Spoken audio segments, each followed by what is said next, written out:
Today we're making a mixed media owl.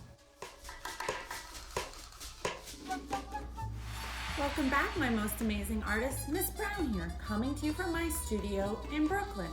Today we're going to be doing a read aloud of a book called The Silent Owl, written by Clemency Pearce and illustrated by Sam McPhillips. I think you're really going to like the story, and after the story we are going to go ahead and create an owl in a scene of our choice. We're going to use both collage and drawing materials. So you can either use oil pastel for this. I used some oil pastel on mine, and or crayons. You can combine the two materials. If you have one, you can use one, or you can combine both. So we're gonna read the story first, and then we're gonna go step by step on how to create the different shapes for your owl. And I have lots of pictures of owls that I'm going to share with you. So don't be worried if you don't know how to draw an owl. We're going to be looking at lots of examples, and you'll have a chance to practice and draw the different shapes right along with me. Let's get started. The supplies you will need for today's project are a pencil, 2 pieces of paper, white or construction, glue stick, scissors, oil pastels and or crayons, and a small piece of aluminum foil. Now we're going to do a read aloud together for the book The Silent Owl, written by Clemency Pearce and illustrated by Sam McPhillips. In the great old hollow oak lived an owl who never spoke. Fox asked, "Why do you never speak?" But Owl refused to move his beak. Badger huffed, "How very rude!" But Owl would not, could not be moved. A swooping bat whooped, "Say hello!" But Owl was silent from below. A pair of mice squeaked in his ear, "Is it that you cannot hear?" But Owl just rolled giant eyes and stared up at the starry skies. Squirrel scolded, "Are you nuts?" But Owl ignored his toothy tuts. Rat cried, "Ow, this isn't right!" But Owl just gazed into the night. Stag said, "Owl, we need a sign to let us know that you are fine." So all the creatures gathered round to see if Owl would make a sound. They stared at Owl, he stared right back. Who would be the first to crack? Stag declares he must be mute, or he doesn't give a hoot. At this, the owl produced a trumpet, a big brass drum, and a stick to thump it. Although Owl wouldn't hoot, he played the bongos, piano, guitar, and flute. The animals cheered, "What a clever bird!" And Owl just winked without a word. I hope you enjoyed listening to the story The Silent Owl. We're about ready to begin our mixed media owls, so gather your supplies, find a table, and let's get started. Okay, I've got my colored paper and I'm ready to get started. I've pulled out a few different colors. I've got a white, a black, a yellow, and I actually did not have any brown construction paper, so this is where I had to improvise. I found a shopping bag in the recycling. I cut it to a flat sheet, and I'm going to use that. I also have handy for when we do the eyes, a few pieces of aluminum foil. My main coloring material is going to be oil pastel, but you can certainly use crayon for this as well. I am going to actually use a crayon to start with for my drawing so that you can see what I'm doing.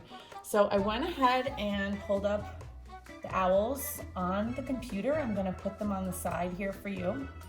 There's a lot of different images there of owls in different poses. If you want to have the wings out, if you want to have the wings down. I'm going to show it the most basic way, where the owl is going to be perched. So the owl's wings are actually going to be down. So we're going to start with the main shape for the head is going to be a circle. So we're going to go ahead and we're going to draw a circle at the top of our paper. Okay. And once I have the circle, I'm going to think about what the shape of an owl body looks like to me. So I think when I look at these owl pictures, an owl has a very oval-shaped body when we're looking at from a forward-facing view. Now, if my owl is flying, that's a different story. You might want to wait and do a flying owl at another point. So right now, let's practice doing an owl that's perched. So I'm going to go ahead and I'm going to do my oval. And remember, if you're working on the white paper, you're going to want to use pencil because the white crayon obviously isn't going to show up. And if you're working on a yellow background, obviously use pencil as well. Then I noticed that when they have their wings down, It's also sort of a long, narrow oval, and then it gets a little bit pointy for the wings, okay? I also have another sheet that you can look at that shows a very close-up of an owl head, okay? That's a drawing practice page, and I'll put that on the split screen now. So when we draw the owl's face, you may have noticed that there was a triangle that forms the beak, okay? And then do you recognize what shapes an owl's eyes might be? Did you say circles? Yes, you're right. So we're gonna go ahead and put in 2 circles for the 2 owl eyes. I'm also gonna put a little line here for the beak. And then I'm gonna put 2 little connectors here for these kind of little holes.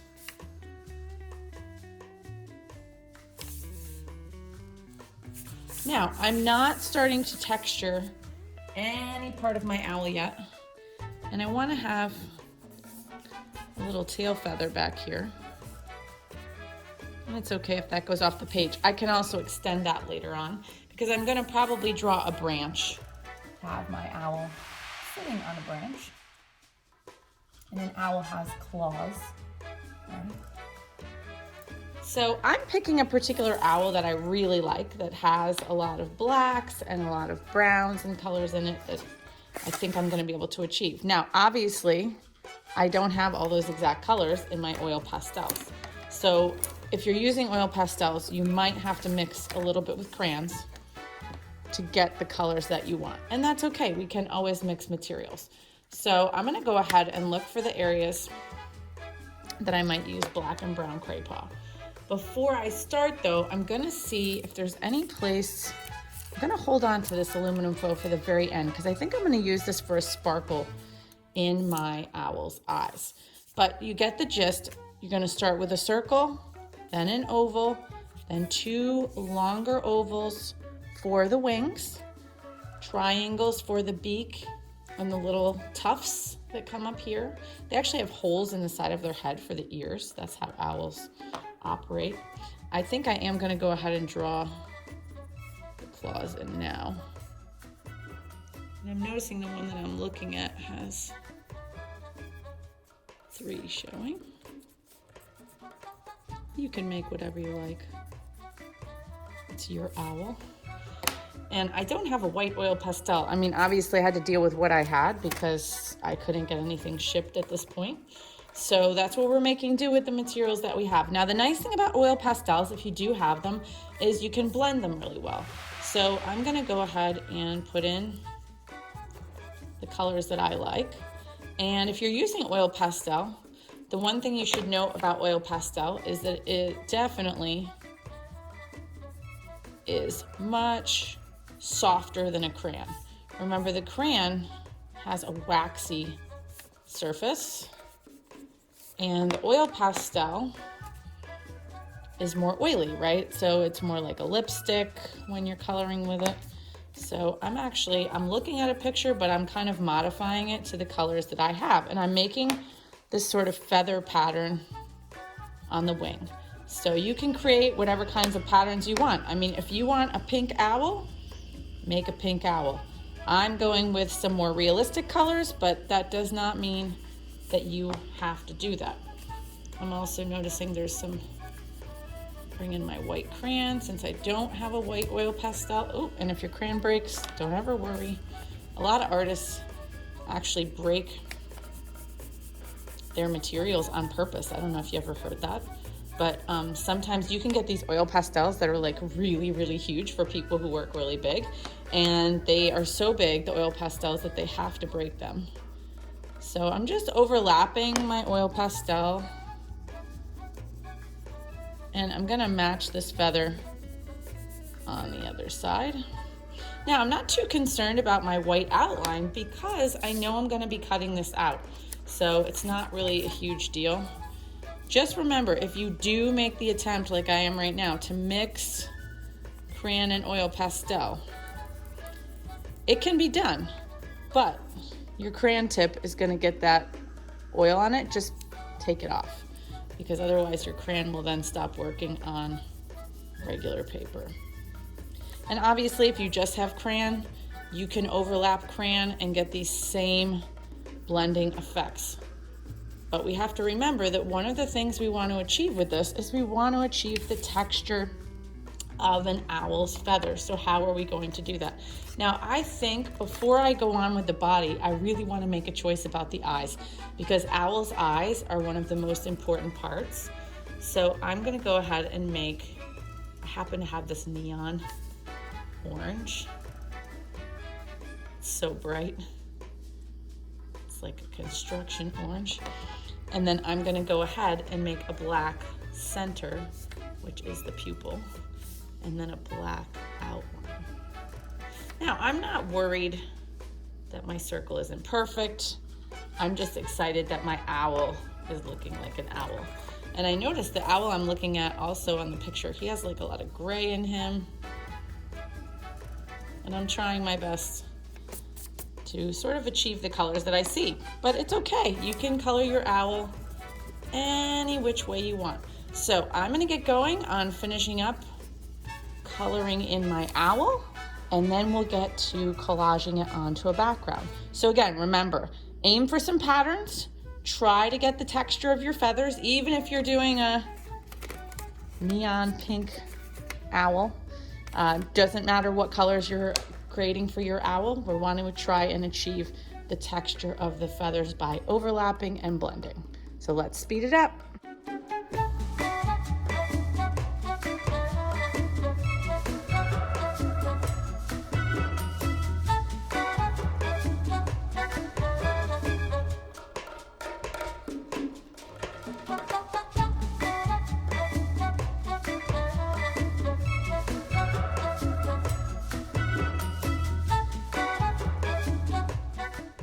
Okay, so I finished the main coloring of my owl, and now I'm going to go in and work a little bit more on some details. I already did a little bit of detail work around the eyes. I added some lines to emphasize the eyes because I want the viewer or whoever's looking at my owl to really focus in on the eyes. I also am going to be adding a little bit more black on the tail feather just to clean the edges up a little bit there. And I'm thinking about a black outline around the owl's head. Obviously you don't have to outline, but I think it will just, I'm turning my paper so I don't smudge. So remember, I am using oil pastel. Now if you're using crayon, obviously you wouldn't have those same issues. Add a little bit of lines up here to make that look a little more feathery. Outline that.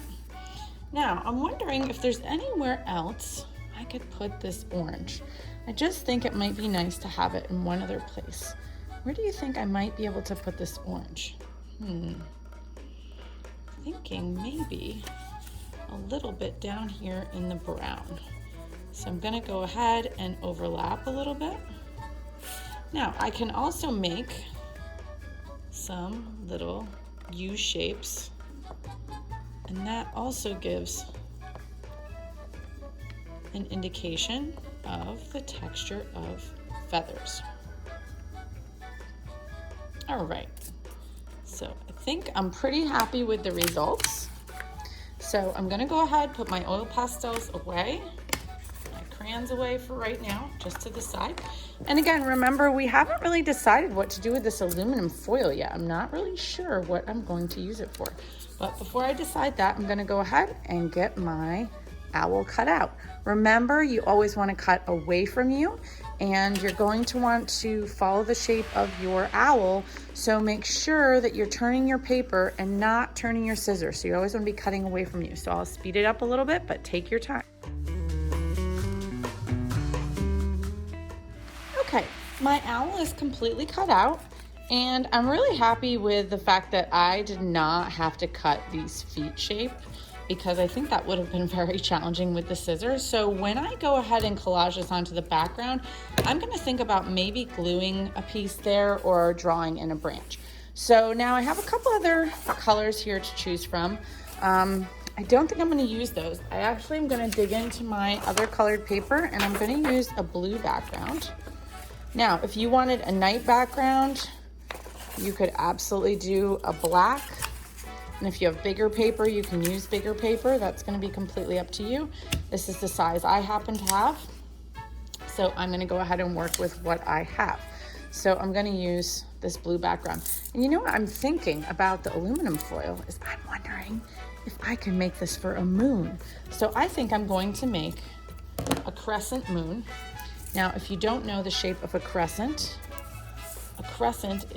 starts out with a curved edge, like a semicircle. I'll go ahead and draw in Sharpie so you can see it.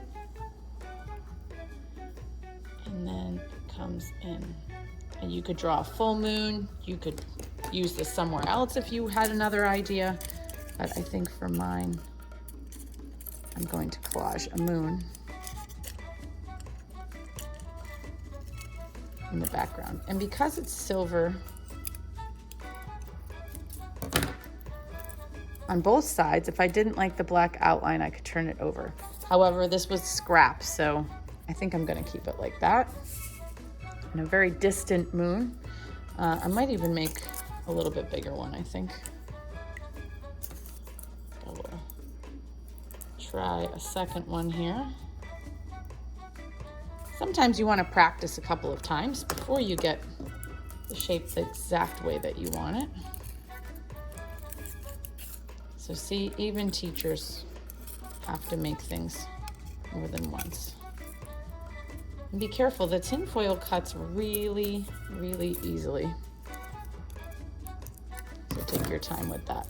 Now, since I know the moon is going to be in the background, I'm going to go ahead and actually glue the moon down first. And do you remember, should I put my glue on the background or should I put it on the moon? Did you say the moon? You're absolutely right. So I'm going to put my glue stick on the moon, press it down, counting in my head for the 10 seconds. And now I'm going to figure out where my owl is going to go. Now, I do have some scrap brown paper left. So I'm actually going to use a little bit of that to make a tree branch to go under his little feet here. And I'm just going to cut this freehand. But you can draw first if you prefer. Totally up to you. I kind of like to let my scissors do the talking. Let my scissors do the walking. So it can float off the paper. I can trim it after. So let's go ahead and see.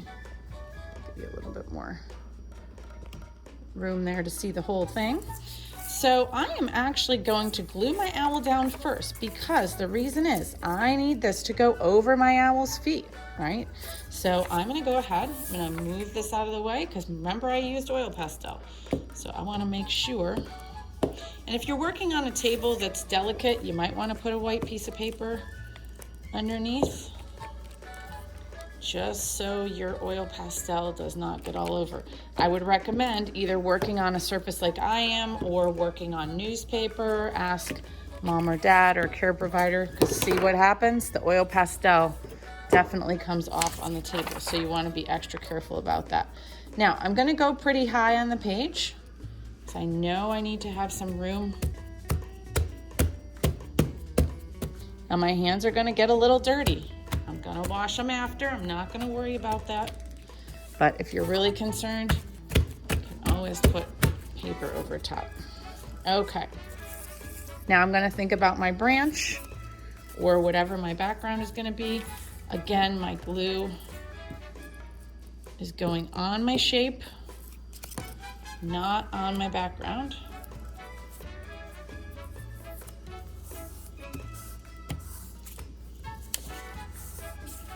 And I'm just going to go ahead and trim that.